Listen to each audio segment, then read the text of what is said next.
So ito pong pagpasok ng ng tag-ulan, based do'n sa monitoring niyo sa climate change, magiging extreme po ba talaga ngayong na 'to, season na 'to?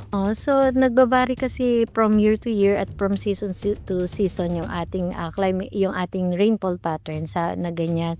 So when we think of climate change naman, kung tinitingnan natin is yung mga tinatawag nating mga impact. For example, halimbawa magkakaroon nga tayo ngayon ng El Nino. So kung titindi yung impact nito, halimbawa sobrang ulan, so extreme event siya. So ibig sabihin, yung occurrence ng mga extreme events natin posibleng lumala yung frequency niya. So mas nagiging madalas yung mga extreme na event dahil kapag may El Nino posibleng mas marami tayong ulan during habagat season, during wet season, and then mas kokonti ang ulan natin during dry season na posibleng mauwi sa drought. So ibig sabihin, yung both extreme events, nag-i-increase yung frequency ng mga extreme events na yon due to climate change. And syempre, nagkakaroon ng malaking contribution yung El Nino dahil nga po malaki ang contribution nung ocean warming kapag may El Nino. Kasi mas umiinit ang temperatura ng karagatan na naaapektuhan yung temperature natin over land. Sa tingin niyo po Ma'am Ana, ang mga Pilipino naunawaan na nila yung kung ano ba itong climate change or, hindi pa?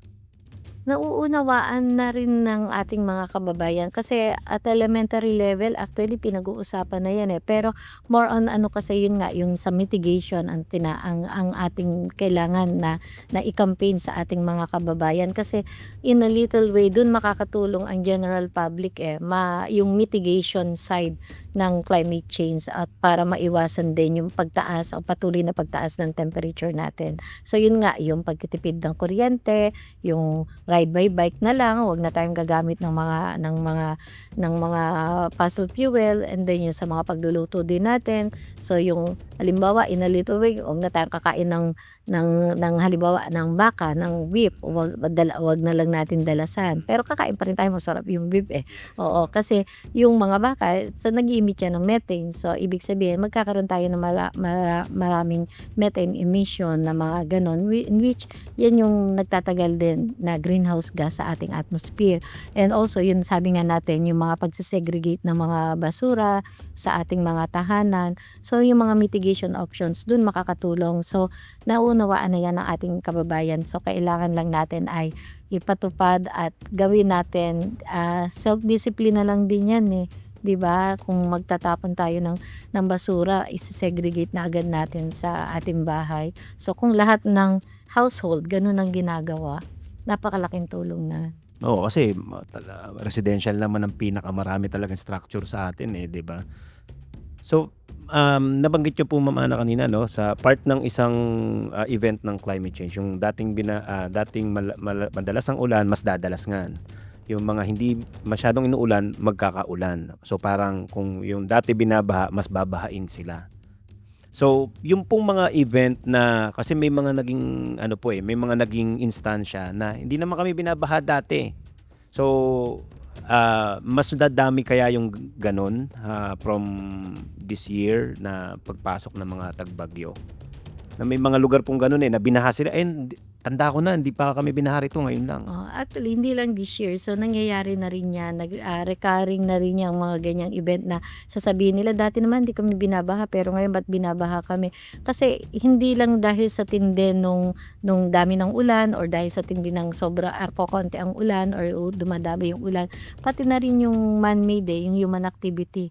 Kasi kung dati naman talagang hindi yan binabaha kasi walang tao diyaan. So, mas marami ang na-expose or vulnerable na mga tao dahil kaya mas marami nakakapagsalita dahil may naapektuhan. So, ibig sabihin man-made pa rin yun, yung change in land use. Yung land use change na dating hindi mo tinitirhan, tumitira ka na. So, may mga tao na apektado. So, gano'n. So, may mga time din na dating taniman yan, nagiging sementado. So, ibig sabihin, mas magiging prone siya sa baha. So, yung mga gano'n. Kasi yung pag-ano ng tubig, nahaharang na 'no? Oo, so man-made pa rin. So, climate change pa rin due to man-made human activities pa rin. Hindi lang yun dahil sa epekto na mas tumitindi yung baha. So, marami na rin naapektuhan kasi change in land use kasi din yun. So, dapat yun din ang maintindihan ng mga kababayan natin na parang ano sa atin din galing Oo, yung tamang paggamit ng ating kapaligiran, so parang gano'n. 30 plus years na po kayo sa Pag-asa So nadaanan niyo lahat yung from papel-papel, tapos hindi ko alam kung may radyo, tapos ngayon panahon na ng social media. So nung time po na yon doon sa hindi ko lang po alam kung ilang generation ng process ang nadaanan na po ninyo. Pero dun po sa mga pinagdaanan ninyo, alin po yung naging pinakamahirap na part po ng pagiging bahagi ng Pag-asa?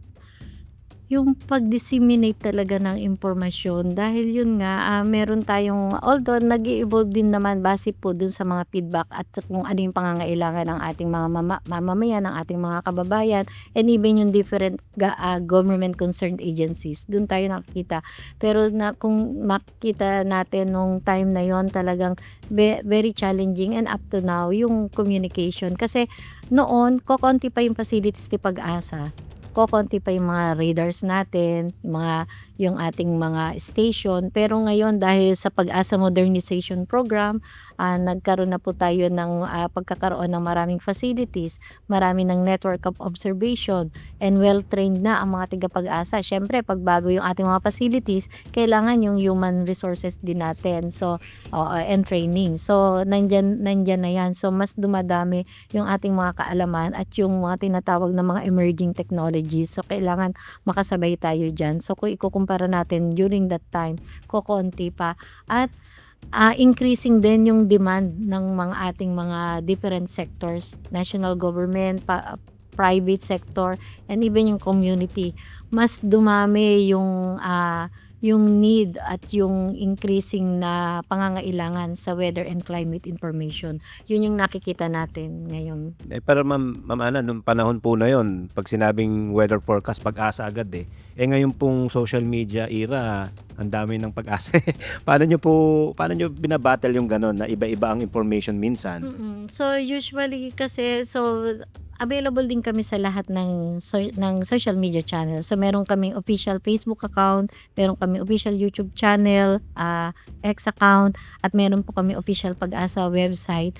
And also nakikipagtulungan din po tayo through NDRRMC down to Barangay DRRMC. So yun po yung channel na communication natin. Nasa national protocol natin yan.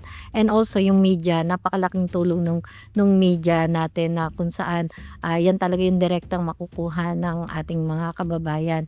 So, sa mga ganun kasi, hindi natin kasi maiiwasan. Basta, maging mapanuri yung ating mga kababayan na kailangan dun sa official. Dahil available naman kami in all social media platforms at meron kami website at katuwang natin ang media. So, yun yung kailangan nararapat na yun yung subaybayan nila at maging mapanuri sila dun sa mga pinopost na mga false information. Kasi yung iba may mga ano naman talaga mga scientists sila, mga meteorologists talaga sila. Hindi natin maiikaila yun, but it should complement dun sa ginagawang effort ni Pag-asa. Hindi yung makikipag-compete pa. Ayun. And last question po Ma'am Ana, sa 31 years niyo po sa 31 or 32? 32 years niyo po sa Pag-asa. Ano po ang nagiging motivations niyo? Bakit up to now talagang nandyan po kayo, nagsiservisyo kayo? Maaaring may mga ibang offers din 'di ba? Merong mga ibang opportunities, pero pinipili niyo pong mag-stay sa Pag-asa and to serve the Filipino Oo, people. kasi personally kasi dahil 31 years na ako sa Pag-asa yung meron kang room for growth room to grow. Kasi hindi ka dapat matetenga dun sa kung ano yung nalalaman mo ngayon. So kailangan meron kang continuous learning at nai-provide yun ng Pag-asa, ng DOST Pag-asa. May continuous training ka, learning. So ibig sabihin hindi ka nakatenga na nakaupo lang sa opisina at yun ang ginagawa mo. At meron ka pang chance na makipag-communicate dun sa gumagamit ng iyong weather and climate information. Yun ang maganda dahil nakakakuha kami ng feedback on the ground. at nakikita, nalalaman natin kung paano mai-improve pa natin yung serbisyo. Dahil hindi ka lang nakaupo sa opisina na nagbibigay ka ng forecast, ng babala, kundi pumupunta ka rin sa community, sa inyong mga partner agencies, even sa national, private sector, and even yung mga farmers, yung mga mamayan. So yun yung maganda kasi meron tayong interaction dun sa mga users ng impormasyon. Kaya mas naiintindihan na natin kung ano yung mga pangangailangan at ano yung kulang. So ibig sabihin meron kang room for improvement araw-araw. Yon, gano'n. So hindi siya boring na ikaw ay magpo-forecast lang. And also dahil, nasa Department of Science and Technology, so meron naman tayong mga tinatawag na mga na Magna Carta for S&T. So na kung saan, at least, puwede ka na mabuhay ng maayos. Okey po. Message niyo po sa mga kababayan natin para makatulong din sila sa, paglaban natin sa climate change. Well, sabi nga po natin, globally at even dito po sa ating bansa 'no, na nararamdaman natin at nararanasan yung increasing na pag-init ng ating temperatura. So lalong-lalo na po yung nighttime temperature. So hindi lang po 'yan sa mga mamamayan, posibleng makasira or hindi, or may negative na epekto, kundi din sa ating, kapaligiran, lalong-lalo na sa ating mga pananim. So yung that could threaten our food security and agriculture at iba't ibang sektor. So kailangan po ay labanan po natin yung ating, magiging dulot na maling epekto ng tinatawag na global warming as a result of climate change. So kailangan po in our own little way ay kailangan po ay gawin natin yung mga nararapat para malimit po natin or mabawasan yung ating paggamit ng mga tinatawag na man-made greenhouse gases. So yun po yung kailangan nating pag-ingatan in our own little way. Pwede mag-start sa ating household, sa ating mga bahay, mag-segregate, magtipid ng kuryente, magtipid ng tubig, and also mag-bike na lang tayo dahil lalo na ngayon tumataas yung ating gasolina. So yun po, in our own little way, yung ma-mitigate natin yung effect ng global warming o yung climate change natin.